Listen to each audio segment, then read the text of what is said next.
Bismillahirrahmanirrahim. Assalamualaikum warahmatullahi wabarakatuh. Alhamdulillahilladzi hadana lihadza wa ma kunna linahtadiya laula an hadanallah. Asyhadu an la ilaha illallah wahdahu la syarikalah wa asyhadu anna Muhammadan abduhu wa rasuluh. Allahumma salli wa sallim wa barik ala sayyidina Muhammad wa ala alihi wa sahbihi ajma'in wa ba'du. Wa qala al-musannifu rahimahullahu ta'ala wa nafa'ana Allahu bi'ulumihi fid dharain amin. Telah berkata Imamul Allamah Syekh Abdul Qadir Al-Jilani, semoga Allah Ta'ala merahmatinya dan kita mendapat manfaat serta barakah ilmunya. Sekali peristiwa pernah Sidi Syekh Abdul Qadir Jilani radhiyallahu ta'ala anhu sedang duduk di majlisnya. Ada suatu soalan yang dikemukakan kepadanya mengenai masalah hukum fiqh. Lalu dia berkata, biar aku meminta izin bercakap mengenainya dahulu. Kemudian dia bertanya pula, adakah nikah itu wajib atau tidak? Dia kemudian menjawab, masalah ini ada khilaf di antara para ulama. Ada yang mengatakan sunnah, yang lain mengatakan mengerjakan ibadat lebih utama daripada bernikah. Jika engkau tidak takutkan dirimu terjerumus ke dalam maksiat, kalau tidak, maka nikah itu lebih utama.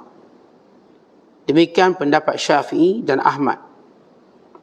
Namun begitu, pada Imam Abu Hanifah, nikah itu tetap lebih utama.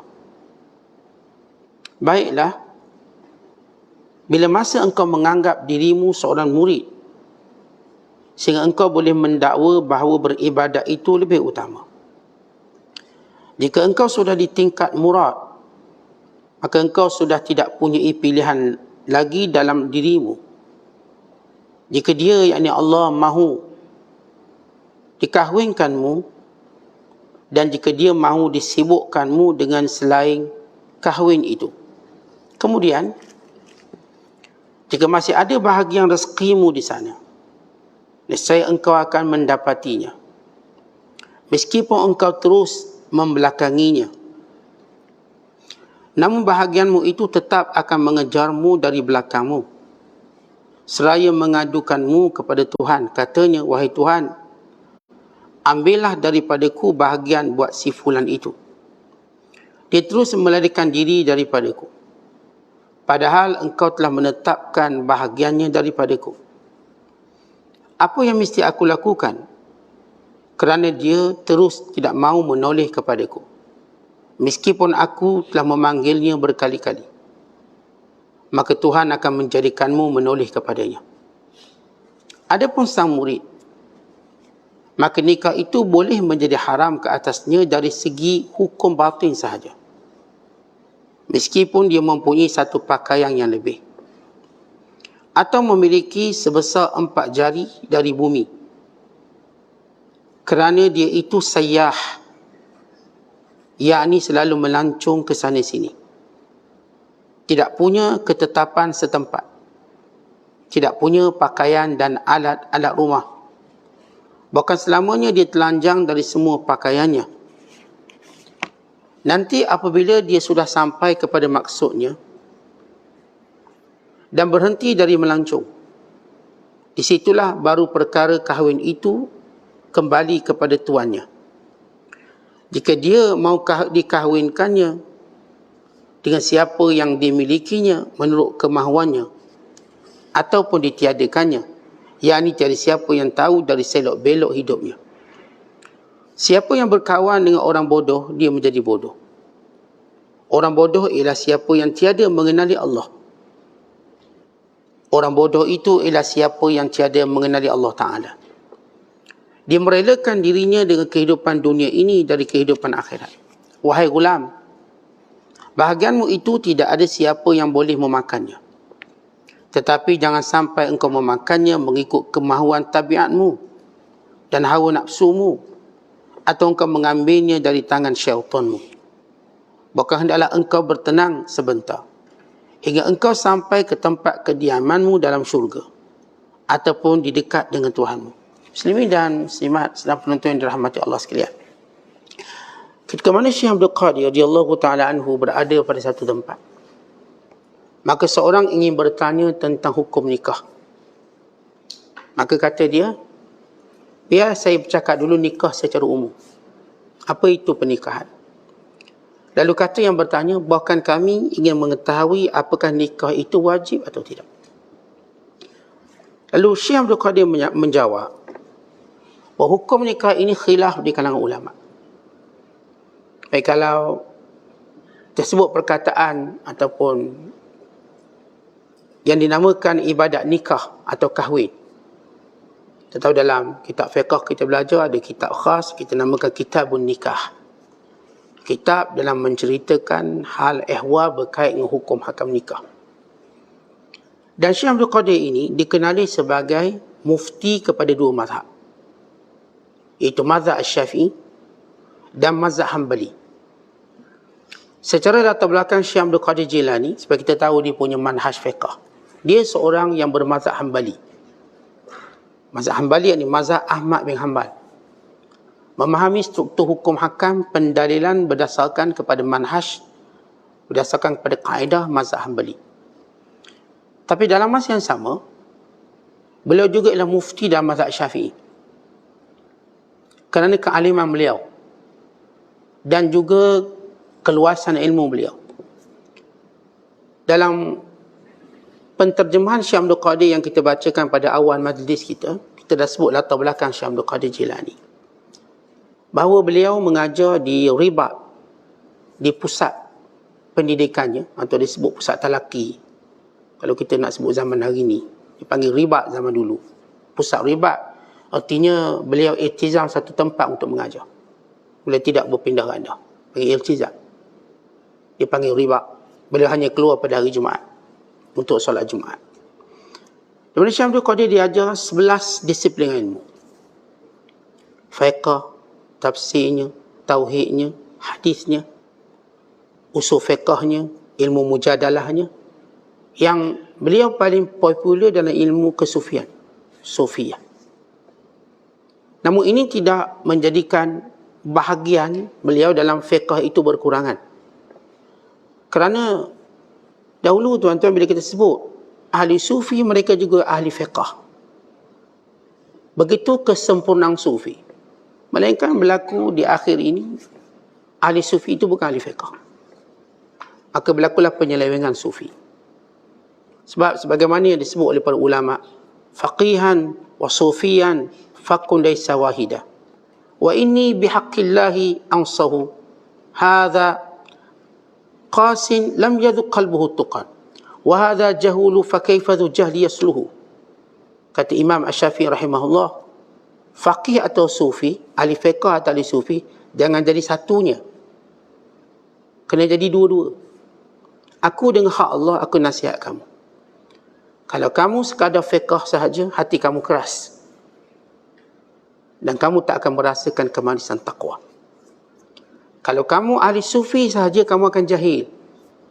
Dan bagaimana orang jahil dapat membaiki dirinya. Sebab itu disebut oleh para ulama bahawa man tafaqqaha walam yatasawwaf faqad tafassaqa, wa man tasawwafa walam yatafaqqah faqad tazandaqa, wa man jama'a bainahuma faqad tahaqqaqa. Maknanya, siapa yang dia belajar fiqh je, tasawuf tak belajar, dia jadi fasik. Dan siapa yang belajar tasawuf saja, fiqh tak belajar, dia jadi zindik. Dia boleh jadi kufur, kafir. Siapa yang menghimpunkan keduanya, maka dia menjadi orang yang ahlinya. Kalau kita tengok bila orang tu duduk ngaji tasawuf semata-mata, dia tak faham fiqh, dia boleh rosak. Akhirnya mula dia menggugurkan kewajiban solatnya dan hukum hakam yang lain. Namun setiap orang, tuan-tuan sekalian, mereka ini akan dikenali dengan apa yang mereka banyak bercakap. Tetapi tidak bermaksud menggugurkan keahliannya dalam bidang yang lain. Orang kalau banyak cakap bab tafsir, dia orang kata ini ulama tafsir. Tapi bukan bermaksud ilmu lain dia tak tahu. Tapi dia lebih cenderung bercakap tentang tafsir. Orang bercakap tentang tasawuf, maka dia sebut ahli tasawuf. Tapi bukan bermaksud ilmu-ilmu lain dia tidak mengetahuinya. Orang bercakap fiqh, kerana kecenderungannya bercakap fiqh, bukan bererti dia bukan ahli sufi. Itu cerita ulama-ulama dulu dan disiplin ilmu yang mereka ada. Baik, kita menjadi satu, kecenderungan kita akan bercakap sesuatu yang kita suka. Walau mungkin dia umpama pelajar cemerlang, dia ambil SPM 12 subjek, semua A, 12 A. Tapi dia ada subjek yang dia minat. Lebih dia suka, lebih dia ingin menyampaikannya pada orang lain. Maka ini Syekh Abdul Qadir Jilani, dia ni orang faqih, bijak, alim bidang fiqh. Walaupun tidak dikenali kitab-kitab fiqh yang dikarang oleh beliau, kerana lebih dirujuk kepada beliau kitab tasawuf seperti kitab ini, Al-Fathur Rabbani dan kitab Aghniyah dan lain-lain kitab tafsir ataupun kitab-kitab tasawuf. Pun begitu kita lihat apa kata Syekh Abdul Qadir. Bila beliau ditanya satu masalah, apa hukum nikah? Maka dia jawab secara ringkas. Dia kata ini khilaf ulama. Kerana orang ini cuba nak tahu apakah nikah itu lebih baik ataupun beribadat itu lebih baik. Maksudnya, sibuk dalam ibadat dengan bernikah, mana yang lebih utama? Maka Syekh pun menjawab. Dia kata, pertama ini masalah khilaf ulama. Ada yang mengatakan nikah itu sunnah, yang ini sunat. Tetapi beza perkataan sunat dengan sunnah yang kita biasa dengar. Tuan-tuan bila sebut dalam istilah Melayu, kepahaman orang Melayu, bila sebut perkataan sunat, lawan pada wajib. Sunat ni sunat. Bila menyebut perkataan sunnah, artinya apa yang dilakukan oleh Nabi SAW.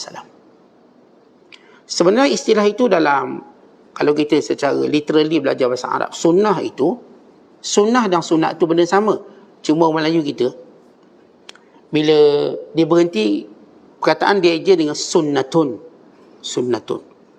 Tapi bila dia bercakap, dia akan sebut sunat. Seperti zakat. Sebenarnya macam zakat, disebut dalam bahasa zakah. Tapi sebab dia cara bercakap zakat. Solat. Solat disebut solah. Tapi bila kita bariskan jadi solatun, solatin dan sebagainya. Jadi perkataan sunat dan sunnah sebenarnya asasnya perkara sama. Cuma bila orang bercakap tentang fiqh, sunat ni makna lawan pada wajib. Bila kita bercakap secara umum, ini sunnah, artinya inilah yang dilakukan oleh baginda sallallahu alaihi wasallam. Rasulullah buat. Masalah diwajib ke, disunat ke, ini Rasulullah buat. Maka kita sebut sunnah dengan makna umum.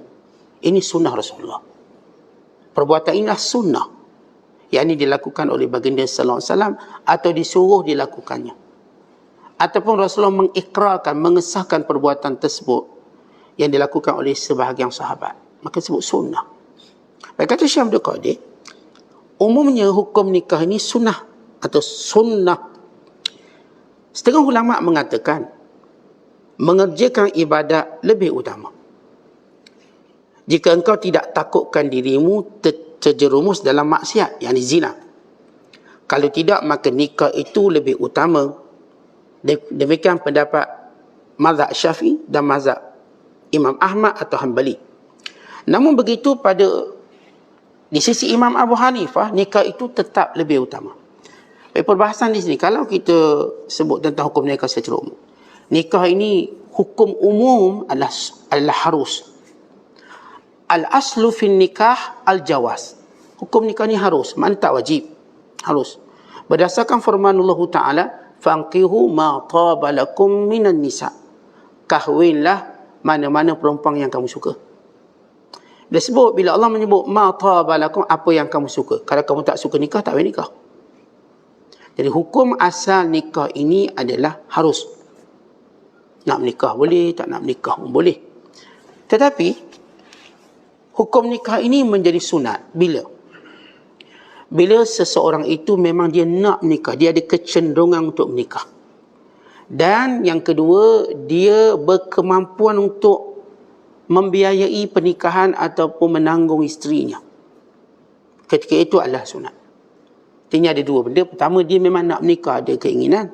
Yang kedua, dia memang ada kemampuan. Dipanggil dalam bahasa Arab sebagai uhbah. Uhbah yakni kemampuan keuangan, kemampuan fizikalnya, nafkah dan memberi nafkah pada isterinya. Maka di sini hukumnya sunat. Yang kedua, lelaki yang memang nak menikah tapi duit tak ada.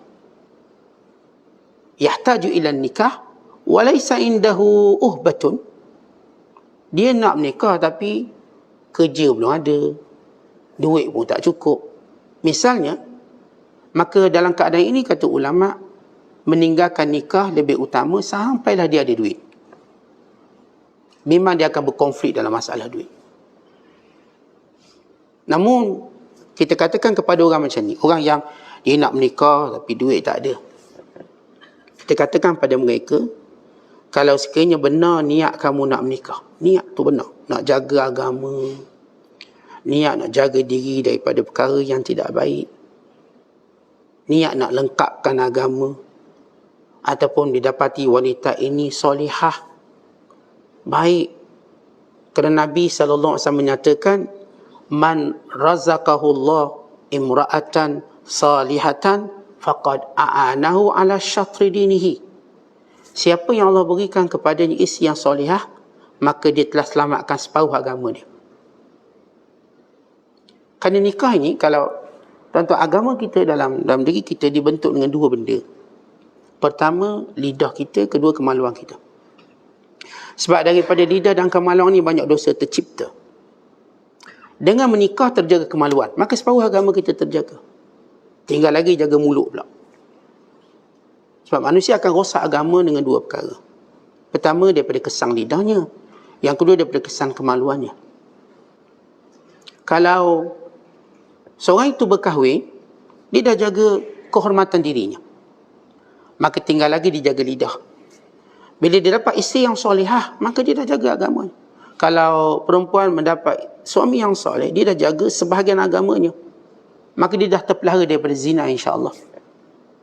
Sebab seorang bila berzina, agamanya akan hilang. Sebagaimana disebut dalam hadis Nabi sallallahu alaihi wasallam, la yazni zani hina yazni wa huwa mu'min. Tidak mungkin seorang yang beriman berzina, tidak mungkin. Kata Nabi SAW.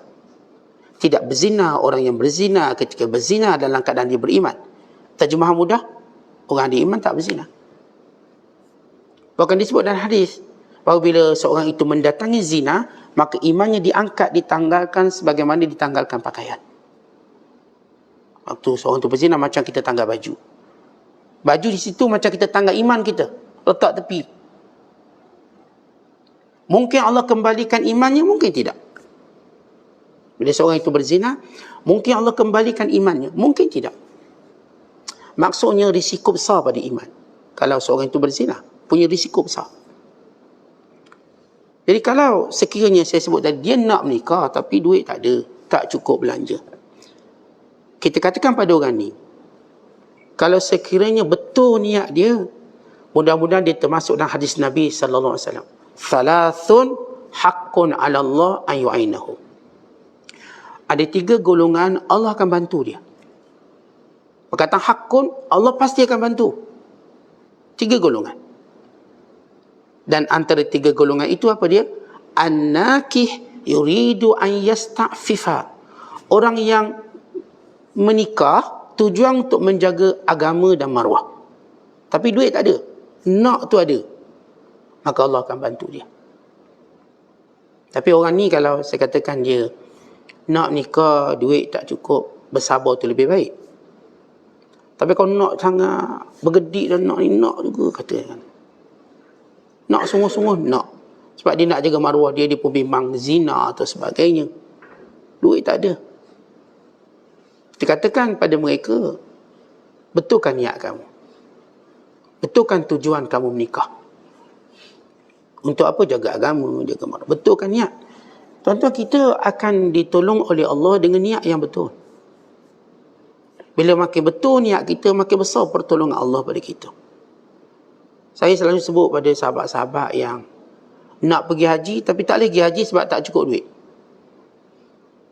Nak tak pergi haji, tak boleh pergi haji sebab tamu tak cukup duit, yang kedua kota tak naik. Sebab kota dia tahun 2165. Kota haji didaftar.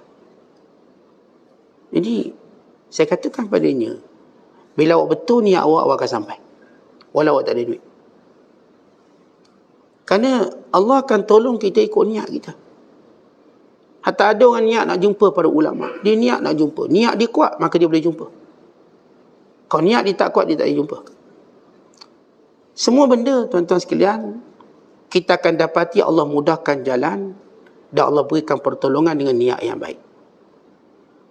Bila orang tu niat baik, tujuannya baik, maka Allah bantu. Satu cerita, Imam Abu Ishaq Al-Shirazi. Imam Abu Ishaq Al-Shirazi, seorang ulama besar mazhab Syafi'i, yang meninggal pada tahun 476 Hijriah. Dia dulu pada Imam Nawawi, yang dikenali sebagai Al-Shirazi. Namanya Ibrahim bin Ali. Pengarang kitab Muhadzab yang terkenal, dan kitab Al-Luma', kitab At-Tafsirah, kitab Nushu Talibul Ilm, dan banyak kitab lain yang kita ambil faedah daripada kitab tersebut. Dia ni alim besar, hebat. Berlaku perdebatannya dengan Imam Haramain. Imam Haramain orang alim besar zaman dia, guru kepada Imam Al-Ghazali.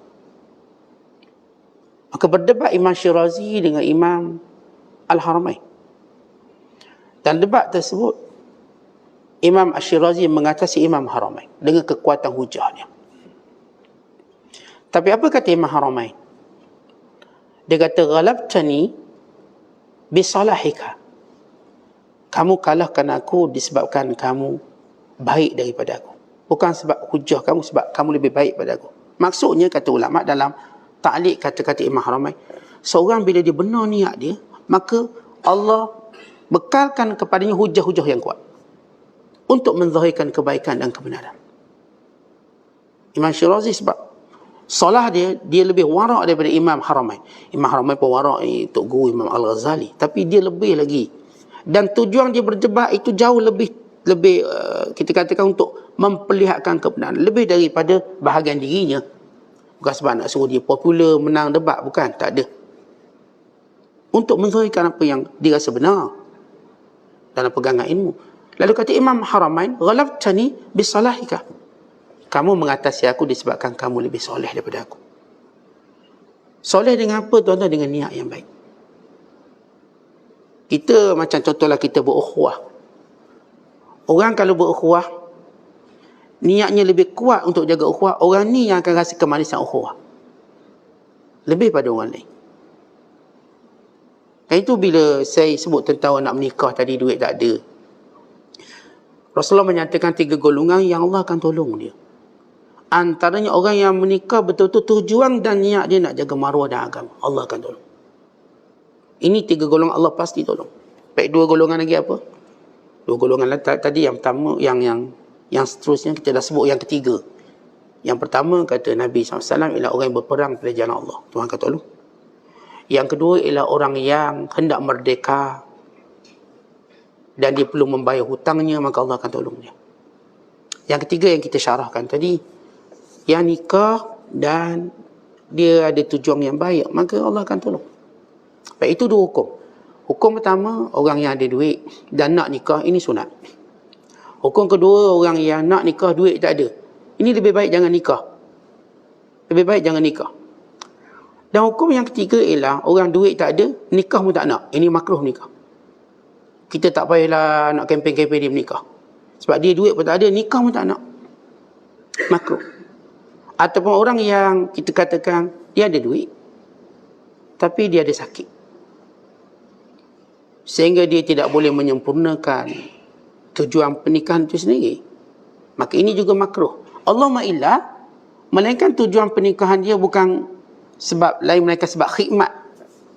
Contoh dia seorang lelaki yang tua, dia pun nak cari bini untuk jaga dia. Tujuan khidmat dia panggil, jaga dia. Maka ketika itu memang perkara itu disunatkan dia untuk membantu agama dia. Adalah orang tolak dia kalau nak pergi masjid, surau, kalau nak pergi umrah. Duit ada tapi kemampuan fizikal tak ada. Namun bila dia melihat tujuan kahwin tadi untuk khidmat agama dia, maka ini disunatkan. supaya ada yang membantu dalam menjaga agama dia. Ialah sebab kita nak minta orang lain tolak-tolak kita, orang tu tak selalu duduk rumah kita, maka baik kita kahwin. Dan hukum yang kita bicarakan tadi ialah hukum berkait dengan lelaki. Adapun perempuan dia tak tunggu dia ada duit, dia tak ada kaitan. Dia cuma bila dia ada keinginan untuk kahwin. Perempuan tak termasuk, dia tak memberi nafkah kepada lelaki. Tapi Imam Syekh Abdul Qadir dibahas sebab apa? Baik, kalau sekiranya, ini hukum yang dibahaskan oleh beliau. Seorang tadi, dia ini ada duit. Duit ada, banyak duit. Boleh menikah, mampu menikah, ada kemampuan. Namun dia sibuk menuntut ilmu. Maka apakah, ataupun dia sibuk beribadat. Ada seorang perempuan, misalnya, dia memang cenderung pada ibadat. Dia nak menuntut ilmu, dia nak ke masjid, dia nak berzikir. Dia tak nak kalau ada suami nanti kacau dia. Sebab dia pun payah. Ialah sebab dia nak dapat suami yang baik, mungkin baginya suka dengan sebab tertentu. Sama juga lelaki, dia bimbang nampak isteri ni atau perempuan ni zahirnya baik, nanti kacau dia, nak pergi masjid tak boleh. Nak belajar lebih sikit tak boleh. Nanti kena tarik telinga suruh balik, misalnya. Jadi orang-orang yang punya kecenderungan beribadat, kecenderungan menuntut ilmu yang kuat, kecenderungan untuk melakukan khidmat-khidmat agama yang banyak, apakah dia afdal nikah ataupun dia berterusan dengan amalan dia? Sebab kita dapati ramai ulama-ulama yang memilih bujang. Ataupun kita sebut sebahagian ulama yang memilih bujang. Sebagaimana Imam Abdullah bin Abi Najih Al-Maliki, seorang tabi'in, ahli tafsir, ahli hadis yang terkenal. Dia tak kahwin sampai dia meninggal dunia. Bukan dia punya akhlak yang cukup baik, sibuk dalam menuntut ilmu. Bukan dia tidak menjaga perkataannya, sehingga dia lebih suka diam daripada bercakap. Dia bimbang kata-katanya boleh melukakan orang. Sehingga dia kata para ulama, pernah dia diam hampir 30 tahun, tidak bercakap daripada mulut dia melainkan kalimah yang baik saja. Selama 30 tahun dia punya riadah, latihan dia. Duduk, tak cakap. Memang kalau cakap ni mesti orang tegur, dia sakit, tak nak. Dan antaranya ialah kan dia tak nak kahwin tadi. Juga, tak nak kahwin nanti kamu. Ni sakit hati, tu sakit hati. Saya memilih tak nak kahwin. Maka ini Imam Tabi'in terkenal, namanya Abdullah bin Abi Najih. Dan di antaranya Imam Yunus bin Habib juga tak kahwin, memilih ibadat. Demikian juga Imam An-Nawawi rahimahullah. Demikian juga Imam Husain bin Ali Al-Ju'fi Al-Kufi. Demikian juga Imam Bishr Al-Hafi. Bishr Hafi. Diceritakan Imam Bishr Hafi, seorang ahli sufi yang agung, ahli fiqh yang terkenal, ahli hadis. Cuma beliau lebih terkenal dalam bidang fiqh, dalam bidang tasawuf. Bishr sezaman dengan Imam Ahmad bin Hanbal. Beliau tak kahwin. Maka orang minta komentar kepada Imam Ahmad, "Wahai Ahmad, apa pandanganmu pada Bishr?" Bagus, orangnya bagus, baik. Cuma kalau dia kahwin lagi sempurna. Tapi Imam Bishr tidak mahu kahwin.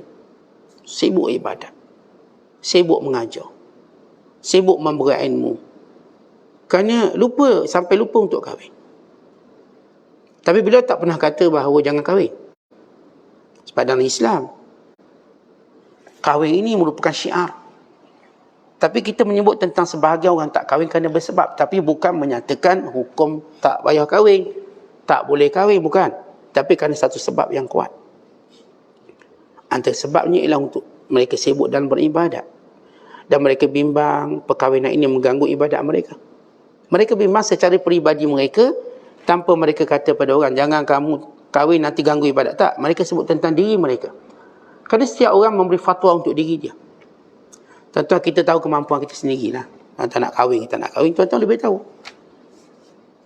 Maka Imam Bishr, dia memilih untuk tak kahwin. Kerana kesibukannya dalam beribadat. Bukan kesungguhannya dalam menyampaikan ilmu dan menyebutkan ilmu. Memberi manfaat kepada ramai orang. Sehinggalah sampai usia beliau 77 tahun. Beliau meninggal pada usia 77 tahun. Tempoh sabar yang lama.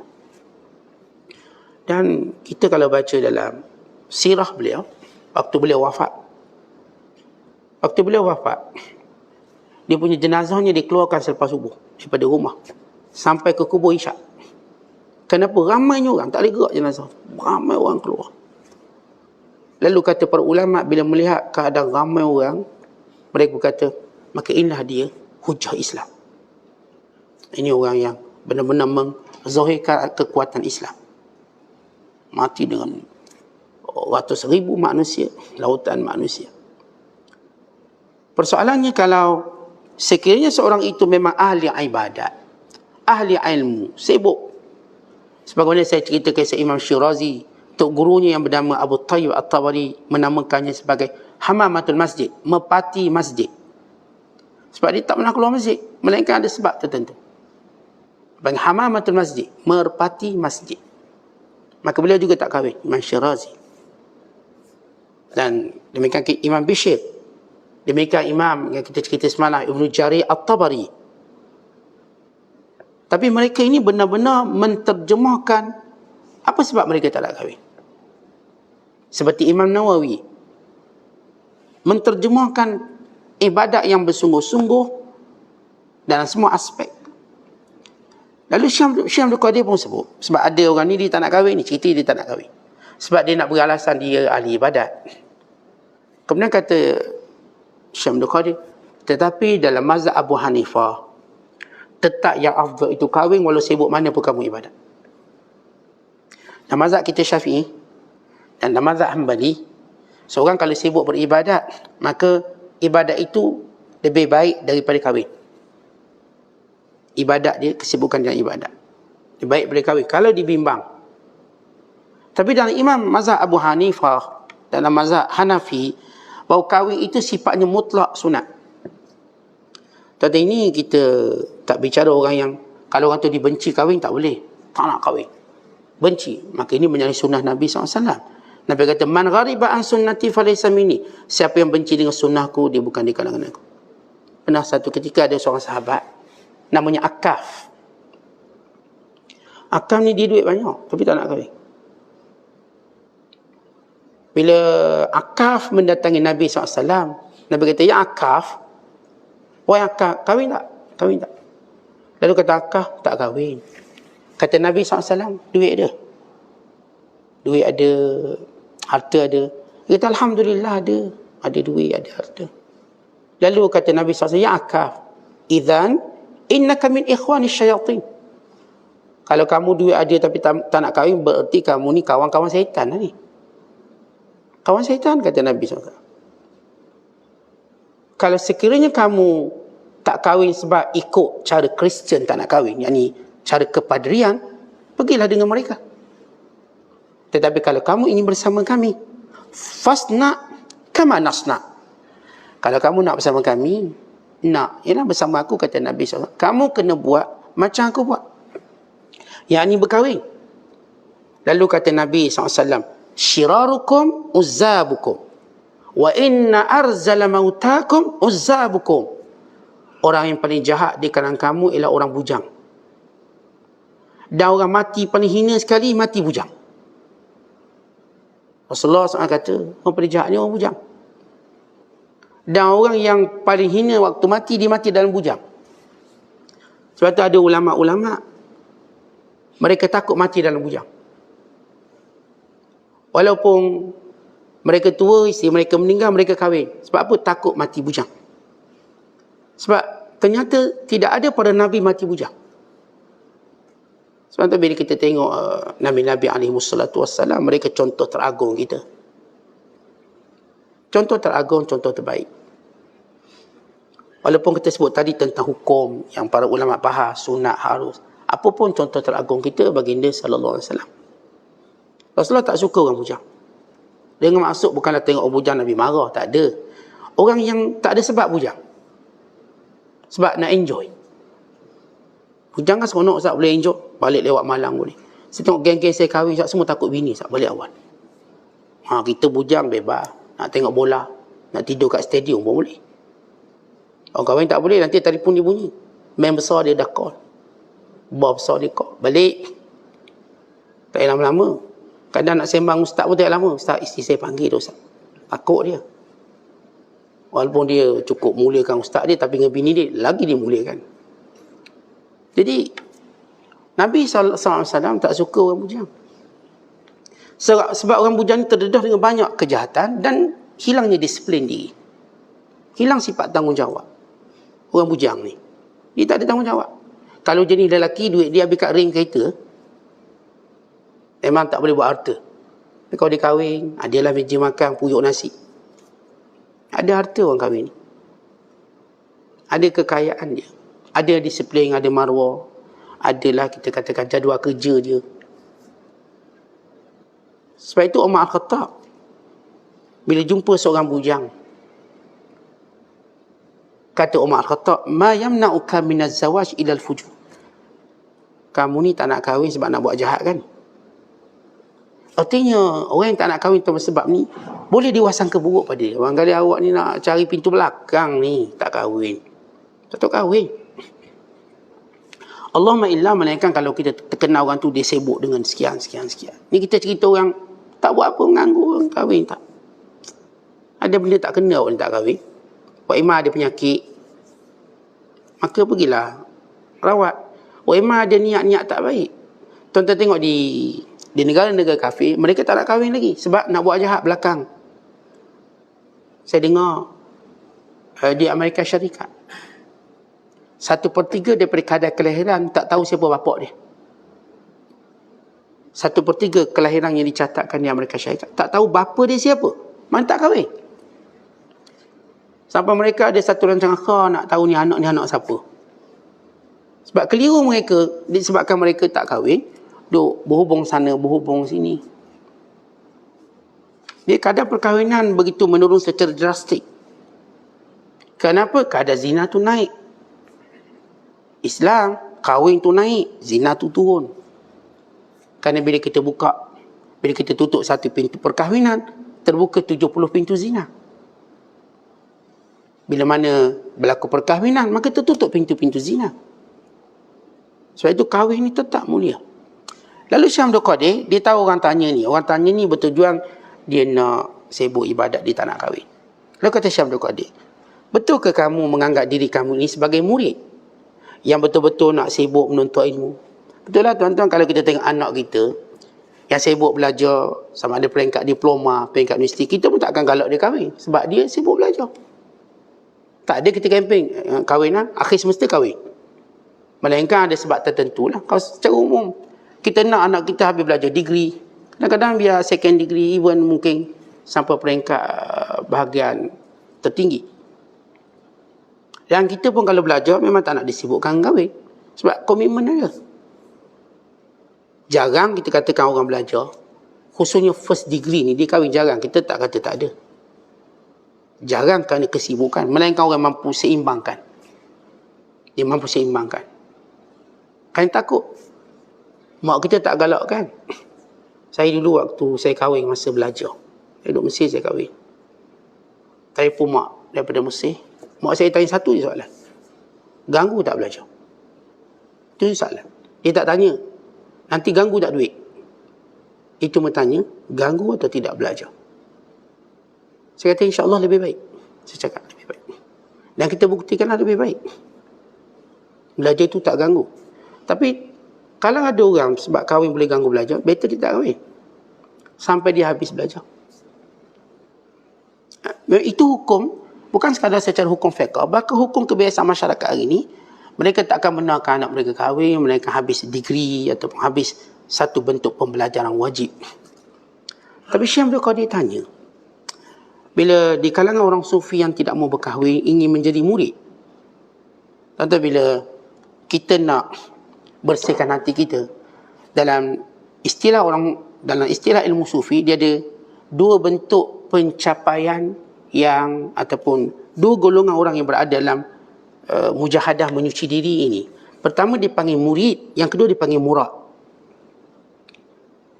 Murid, setiap orang yang nak belajar, nak bersihkan hati, bermujahadah untuk dekat dengan Allah, meninggalkan maksiat, bertaubat, nak baiki balik kesalahan silam, dia nak jadi orang yang dekat dengan Allah. Siapa pun yang bersungguh untuk dekat dengan Allah, kita panggil murid. Bila seorang benar-benar insaf atas kesalahan lampau atau datang hidayah padanya, datang taufik yang kuat, maka dia seperti nak tinggalkan semua dunia untuk dekat dengan Allah. Ada seorang hamba Allah bila datang panggilan Allah padanya, maka dia sanggup jual semua hartanya untuk diwakafkan dirinya pada jalan Allah. Terus bila Allah panggil dia, maksudnya bila datang satu keinsafan yang besar, dia umpama tsunami, dia akan membinasakan semua benda, melainkan dia cuma nampak Allah dalam hidup. Dia tak nak semua benda. Dia jadi tawa dengan semua benda. Ini dalam realiti murid. Dan istilah orang Melayu kita kalau murid duduk sekolah lah. Dan istilah sufi murid ialah orang yang bersungguh-sungguh untuk sampai pada Allah. Perkataan murid diambil daripada perkataan arada yuridu muridan. Maksudnya orang yang berkehendak. Orang yang nak apa? Nak Tuhan. Dia tak nak dunia ni. Dia nak Tuhan. Dia nak Allah dalam hidupnya. Dia nak mematuhi perintah Allah dalam hidup. Dia nak buang segala maksiatnya, segala rasuahnya, segala ribanya, segala laranya. Dia pun nak buang semua kawan-kawan yang menyebabkan dia sesat. Ini kita panggil murid yang sedang berkehendak kerana Allah. Ada satu lagi istilah bagi orang yang dekat dengan Allah, kita panggil murad. Murad artinya orang yang dikehendaki oleh Allah. Murid orang yang nak Allah, murad orang yang dikehendaki oleh Allah. Apa maksud dikehendaki oleh Allah? Allah ini maha sucinya daripada berkehendak sesuatu. Maksudnya ialah orang-orang yang Allah muliakan dia secara gifted. Sebab itu kata ulama, al-murid mujahadah, al-murad mauhibah. Orang bernama murid, dia akan bermujahadah untuk sampai ke tahap dekat dengan Allah. Orang bernama murad, orang ni memang dia ni gifted. Tuan-tuan, dia lahir-lahir dah jadi orang baik dia. Daripada kecil dia hafal Quran. Dia tak melalui fasa-fasa dosa dia. Daripada awal lagi dia dah berqiyamul lail, sebagaimana kita baca kisah Junaid al-Baghdadi. Qiyamul lail umur 3 tahun. Taklah dia kan mulai dengan solat, tak. Bila dia tengok pak saudara dia solat, dia tanya buat apa? Dia solat.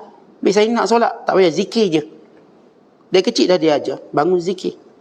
Macam tuan-tuan ada anak kecil buat pergi masjid, kadang-kadang umur 2 tahun dah ikut kita solat, 3 tahun. Cuma bila umur dia 15 tahun hilang ni, mana anak kita. Dulu 2 tahun duk ngekor kita ke masjid, 3 tahun, 4 tahun.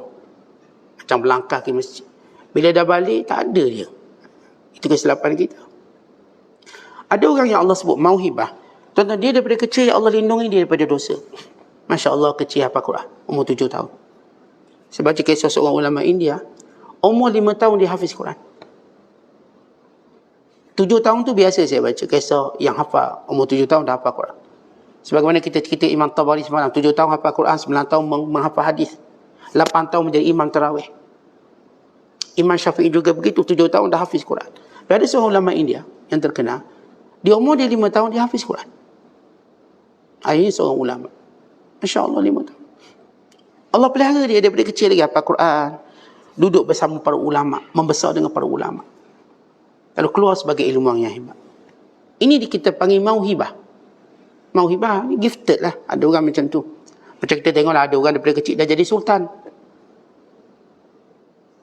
Dia tak perlu panjat tangga-tangga untuk jadi sultan pemerintah. Dia memang lahir dalam keluarga pemerintah, akhirnya pun jadi sultan. Ada orang dia mungkin daripada bawah, guling kuasa jadi sultan. Ada. Ada orang dia lahir terus dalam keluarga kaya. Ada orang dia miskin, dia panjat tangga-tangga usaha dan juga segala kerjaan untuk dia akhirnya jadi kaya. Ada orang tuan-tuan lahir-lahir dah glamour. Dah glamour dah, tak boleh ambil gambar. Glamour dah dia, tak tengok. Ada orang tak, umur 70 tahun baru glamour. 70 tahun. Glamour juga dia last sekali. Dia umur 70 lah. Sebab apa? Orang kampung tu paling tua sekali. Itu glamour dia. Sebab lain semua mati 60. Dia seorang 70. Glamour sebab tua. Ini sebagai satu dikatakan pemahaman umum. Bila sebut murid, ialah orang yang terhasil dekat dengan Allah dengan mujahadah yang kuat. Ini semua orang mulia. Tapi ada orang namanya murad. Orang ni Masya Allah, dia Allah pilih dia untuk terus beribadat.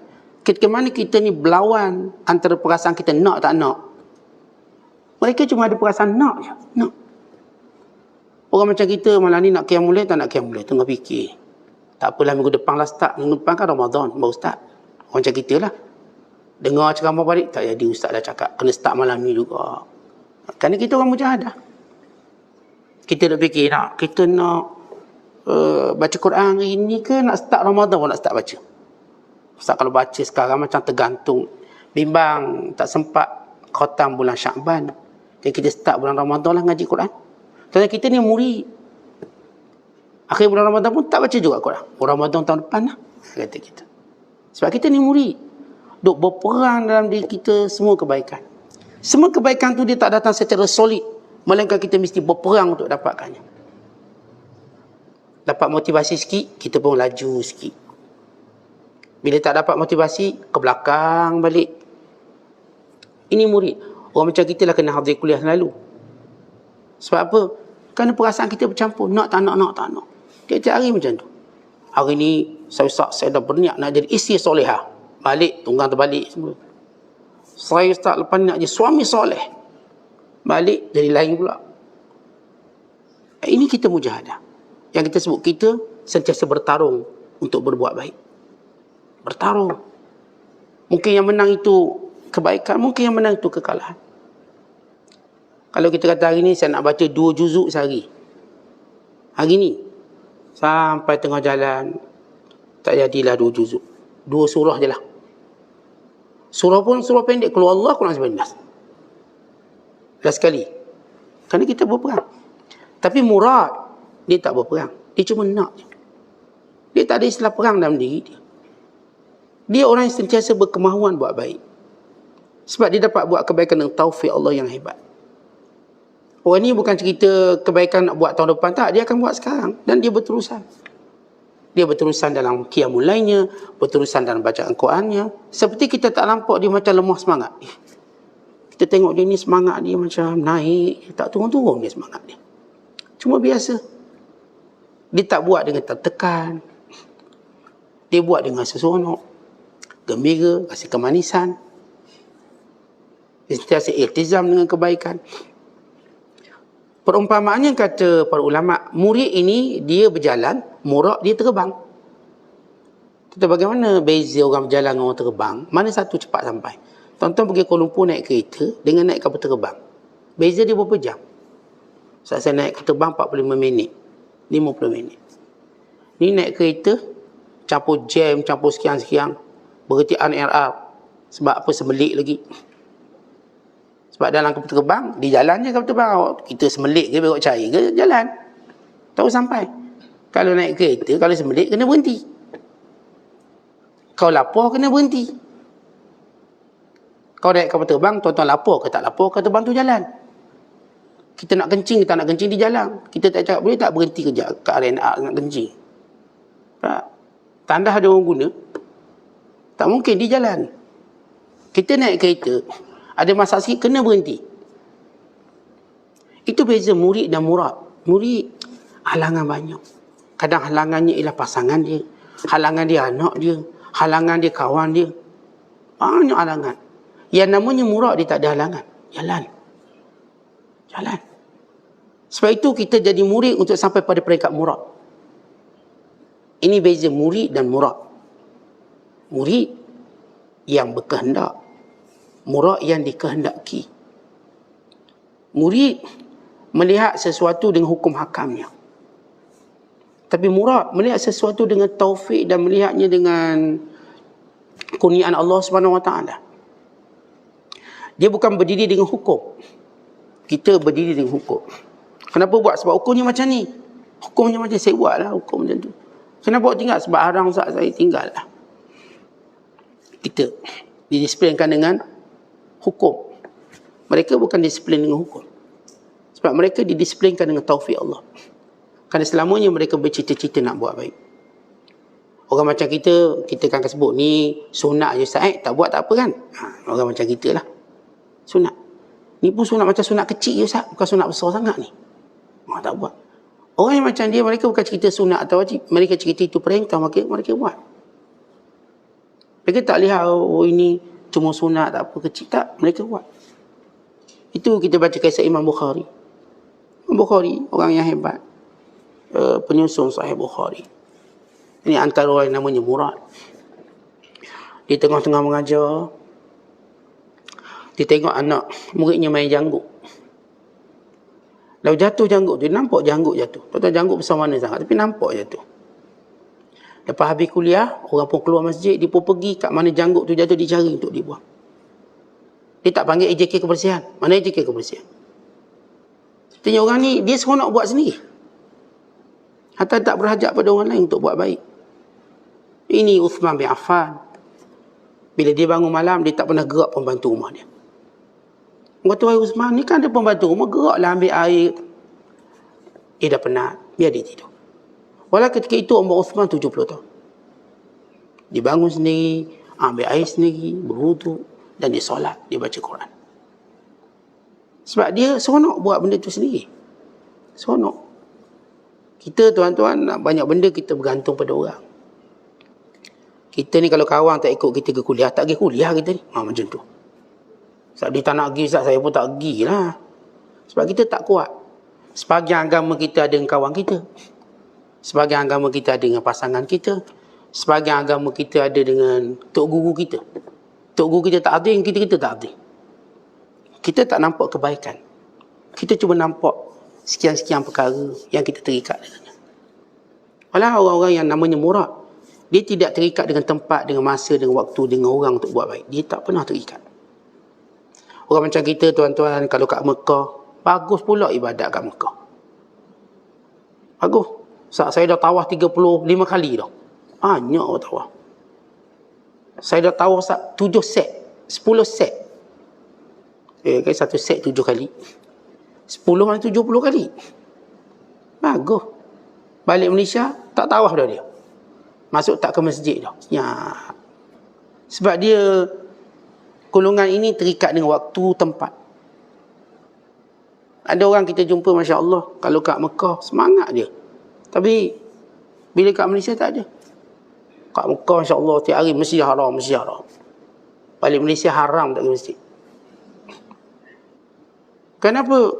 Kerana masalah agamanya dibentuk dengan tempat, dengan orang, dengan waktu. Ulama selalu mencela orang-orang yang terikat ibadatnya dengan waktu. Tentu kita dekat dengan Ramadan. Mereka menamakan orang-orang yang cuma kuat ibadat pada bulan Ramadan, tidak bulan lain, sebagai Ramadaniyun. Ada pula orang yang datang Rejab kuat ibadat, dia panggil Rajabiyun. Ada orang pula bila-bila Sya'ban dia kuat ibadat, panggil Sya'baniyun. Tentang kita ini, setiap bulan kita ialah ahli ibadat. Setiap bulan kita ibadat pada Allah.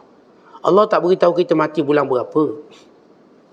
Tapi ada orang, saya katakan, cuma cenderung pada bulan itu, maka dia menjadi orang yang beribadat kerana Ramadan. Dan bila lepas Ramadan, solat zuhur pun tak ada orang. Solat asar tak ada orang. Sebab apa? Semua beraya, start sebulan pula beraya. Ramadan, qiyam dengan sekian. Habis Ramadan, qiyam pun tak ada. Yang tinggal cuma tiang-tiang je tinggal. Kalau tak ada lagi cerita sekian-sekian dalam apa yang menjadi kesungguhan dalam ibadat. Jadi ini satu benda yang kita perlu perbaiki. Walaupun saya katakan orang ni masih namanya murid, orang yang bersungguh buat ibadat. Tapi kita nak jadi murad, orang yang benar-benar buat ibadat. Kemudian kata Syekh Abdul Qadir, bila dia menyebut hukum ini, supaya tuan-tuan jelas, dia kata ada perumusan murid, nikah itu haram atasnya dari sudut hukum batin. Oh, ada hukum zahir batin pula. Meskipun dia ada pakaian lebih, sebab mereka ini golongan sayyah. Apa itu sayyah? Satu istilah. Tuan-tuan, sayyah, kalau kita terjemah bahasa Melayu, maksudnya pelancong. Pelancong tu kita panggil sa'ih. Industri pelancongan bahasa Arab panggil siyahah. Ini siyahah maknanya pelancongan. Kalau orang melancong kita panggil sa'ih. Tapi orang tu kuat melancong kita panggil sayyah. Memang kaki melancong. Pantang cuti sekolah, habis negeri dia pergi. Melancong. Pantang dia duit, melancong. Ini panggil sayyah. Dalam istilah sufi, perkataan sayyah ialah orang yang tidak tinggal satu tempat. Sebab dia sentiasa mencari hikmah, ilmu dan kebijaksanaan. Mana ada hikmah, mana ada ilmu, dia akan cari. Mana ada orang boleh menasihati dia, dia akan pergi. Maka dia disebut golongan sayah. Dengar ada tok guru sana, dia pergi. Dengar ada tok guru sini, dia pergi. Dengar kata di sini ada orang alim, dia pergi. Ini orang soleh, dia pergi. Maka kesibukannya bergerak sehingga dia tak bertempat. Dia belajar untuk guru ni 5 tahun, untuk guru ni pula 5 tahun. Ini panggil sayah. Maka orang macam ni, secara hukum kesibukannya, maka dia tak boleh kahwin. Kalau dia kahwin, dia dah abaikan hak isterinya. Hak nafkah, hak bermalamnya, hak nafkah zahir batinnya. Maka ini bukankah haram kalau dia kahwin, lalu ditinggalkan isterinya tanpa nafkah, dia tinggalkan isterinya tanpa jagaan, kerana asas sibuk dia untuk ke sana ke sini. Sebab itu Ibrahim bin Adham, sewaktu dia meninggalkan jawatan raja di satu negara namanya Balah ataupun Balkhi. Balah ni satu kawasan di Afghanistan. Lalu Ibrahim bin Adham tengok isteri dia yang baru dikahwini, yang isterinya mengandung. Dia kata, wahai isteriku. Sebab dia mula nak menjadi sayah, bergerak ke sana ke sini, dia nak tahu apa. Kata Ibrahim bin Adham, wahai isteriku, kalau kamu ingin aku ceraikan kamu, aku ceraikan kamu. Tapi kalau kamu ingin bersabar, maka itu terpulang padamu. Lalu kata isteri dia, wahai suamiku, bawakan aku bersabar. Suami dia tak janji akan balik bila. Daripada seorang raja bertukar menjadi seorang wali Allah yang hebat. Lalu Ibrahim bin Adham mula meninggalkan bumi Afghanistan atau bumi Balakh. Bertemu dengan ramai para ulama, mengaji, belajar. Isteri yang ditinggalkannya ini ditinggalkan anak anak mengandung. Tapi dia dah beri pilihan pada isterinya. Sebab dia menjadi sayah. Orang yang terus bergerak ke sana ke sini. Akhirnya satu hari, ketika mana Imam Ibrahim bin Adham sibuk dalam mengajar, ada seorang orang muda cari dia. Siapa nama Ibrahim bin Adham? Maka orang pun tunjuk. Ibrahim bin Adham tengok budak ni macam anak aku. Walhal isterinya mengandung waktu ditinggalkan. Ditinggalkan dan tempoh 18 tahun. Akhir berpelukan dua orang tu. Berpelukan. Baru pertama kali jumpa ayahnya. Kerana Ibrahim Adham ketika itu bertukar menjadi golongan sayah. Tapi dia dah beri kata dua pada isterinya. Wa imma awak redha dengan saya, awak tunggulah. Wa imma awak nak cerai, saya cerai. Yang cara baik. Sebab dia bertukar jadi sayah. Ini Ibrahim Adham sebab dia dah kahwin dulu. Maka dia beri pilihan pada isterinya. Tapi orang yang belum, tapi dia sibuk ke sana ke sini. Maka kalau dia kahwin, bukankah dia abaikan isteri dia? Nafkah dan sebagainya. Maka haram bagi pihak ni secara batin. Maksudnya secara hukum tersembunyi. Ya, kerana apa Syekh Abdul Qadir menyebut hukum batin, hukum tersembunyi? Kerana mungkin kalangan sayah ini yang isterinya redha ditinggalkan. Contoh kita tengok siapa yang berkahwin dengan askar, yang buat misi keamanan 4 bulan, 5 bulan. Kita zaman PKP dulu tuan-tuan, ada yang berpisah setahun, 2 tahun. Ni kalau balik tak boleh pergi dah. Maka kekal. Lepas 2 tahun baru jumpa. Tu pun jumpa kedai mamak. Buat surprise. Jumpa sekian tempat ini. Ada orang yang misi-misi ketenteraan sampai 2 tahun, 3 tahun. Even 4 tahun. Mungkin. Itu cerita hari ini secara misi kerjaya. Dulu pun sama tuan-tuan. Dulu cerita dulu. Dengan perjalanan jauh. Bukan ada kapal terbang. Imam Bukhari daripada Bukhara pergi ke kota Baghdad. 1000 km naik kaldai. Nak cari satu hadis. Agak-agak beberapa bulan tu. Naik kaldai. Ya, kita tengok dengar orang yang naik basikal pergi ke Mekah 15 bulan. Naik basikal. Kau naik kaldai. Laju pula tu basikal. Adalah motor-motor dia sikit. Artinya lama. Ini daripada kota Bukhara, Imam Bukhari, ke Baghdad untuk dapat satu hadis. Bayangkan 1000 km perjalanan kaldai. Agak-agak berapa lama? Mungkin 2 bulan, mungkin 3 bulan. Mungkin lebih pada itu. Ni agak-agak ni kalau kahwin ni, isteri dia macam mana? Dan kalau tuntutan menuntut ilmu itu kuat. Menjaga agama itu kuat. Sebab itu Syekh Abdul Qadir menyebut tentang hal ni. Kemudian kata Syekh Abdul Qadir, lepas habis bab hukum nikah. Dan yang bertanya tadi, Syekh Abdul Qadir jawab, kamu ni bukanlah orang murid sangat, kahwin je lah. Murid betul ni lain. Lalu kata Syekh Abdul Qadir, siapa yang berkawan dengan orang bodoh, dia jadi bodoh. Tuan-tuan, kita nak tahu kita siapa, baik agama, baik bijak, baik-baik, tanya kawannya siapa. Sebab itu disebut dalam hadis, al-mar'u ala dini khalili falyanzur man yukhalil. Agama seseorang mengikut siapa yang dia berkawan, maka lihatlah siapa yang dia kawan. Tuan-tuan nak tahu agama kita kat mana? Tengok agama tu pada kawan kita. Sebab kita kawan dengan dia. Kalau dia jenis suka menuntut ilmu, kita pun samalah. Kalau dia suka baca Quran, kita pun sama. Sebab kita berkawan mengikut nilai kita. Kalau nilai kita baik, maka kawan yang hadir itu baik. Kalau nilai kita tak baik, kawan yang hadir juga tak baik. Tentu orang nama gangster, dia kawan gangster. Dia tak mungkin kawan orang soleh, melainkan dia akan bertukar soleh.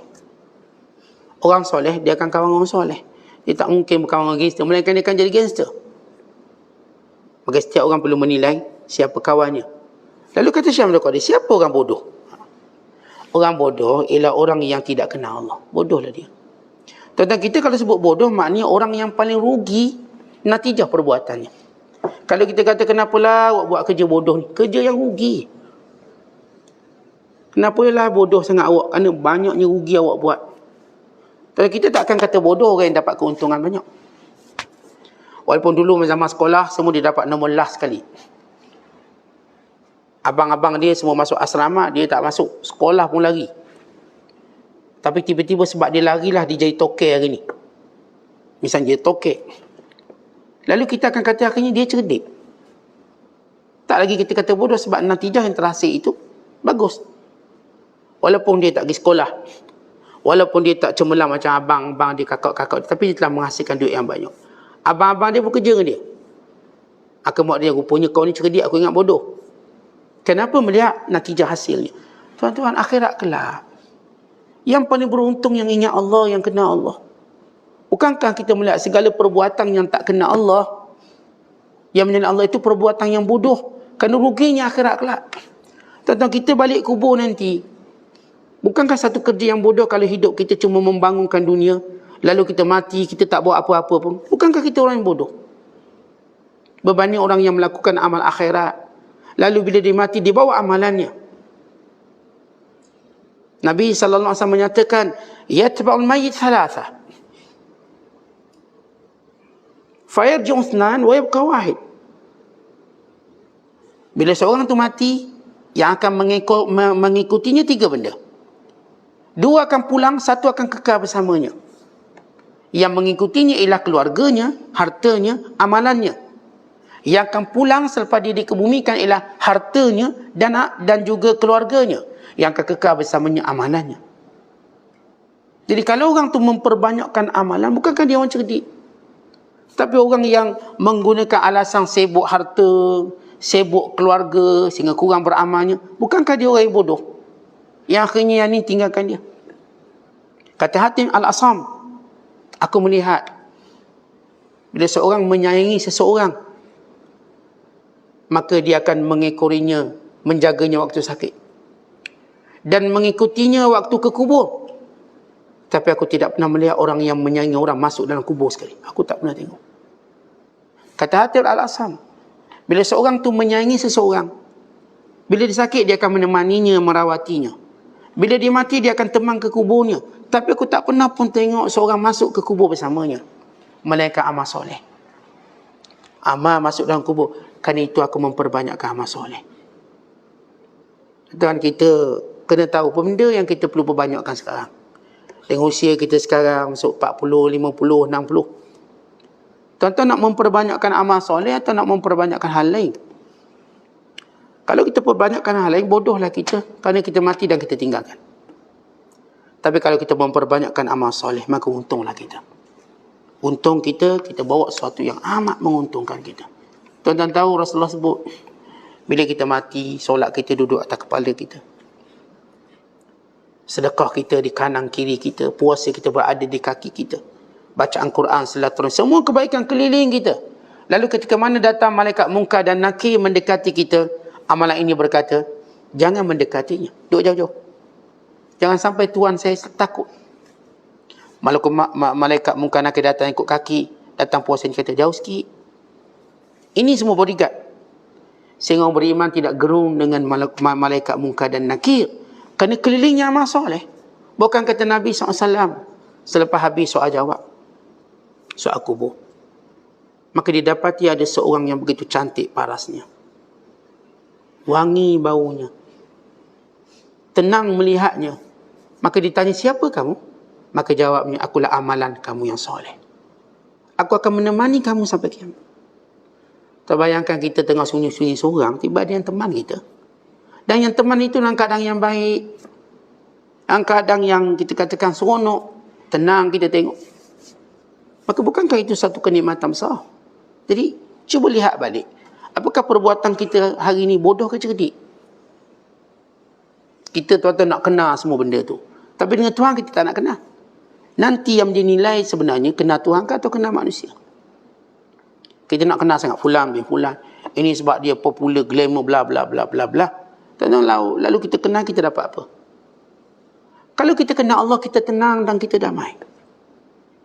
Kita akan dirahmati, kita akan dimuliakan. Bukan tidak ada nikmat yang lebih hebat daripada mengenali Allah. Seronok hidup dalam mengenali Allah dan melaksanakan perintah yang Allah perintahkan. Maka nilai kembali apakah kita cerdik atau kita bodoh. Wallahu a'lam bishawab. Assalamualaikum warahmatullahi wabarakatuh.